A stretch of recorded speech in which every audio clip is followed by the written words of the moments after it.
It is because you show that you have the ability to respond. So she's like, well, what is it that I can do to show that? I was like, I'll tell you what, if you decide that you're going to do your own laundry, then you can go to bed later than your brothers, because then you will have shown us that you have the ability to respond. So she goes, cool, I'll do it. She started doing her laundry. It's not stopped. She gets to go to bed later than everybody else.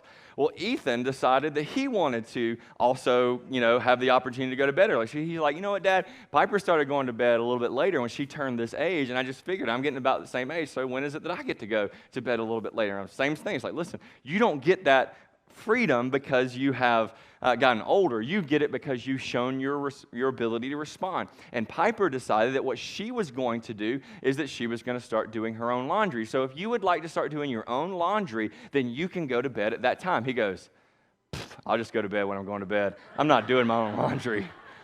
It's like, well, that's coming, buddy. It's still coming, but you got to still hold on that responsibility thing. All right, so during this stage, what you got to do is you got to focus in with your children on developing response. Here's some things you can do during this stage. Number one, you can start with chores. Start helping them understand responsibility by giving them chores. If it's folding their own laundry, if it is cutting the grass, if it is doing chores around the house. I'm going to give you some advice when it comes to that struggle that I have. You've got to allow for your kids to do it their own way.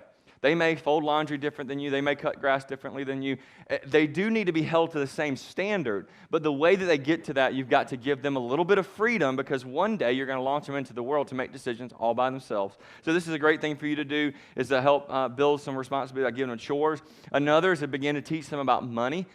Give them opportunities to have chores where they get paid.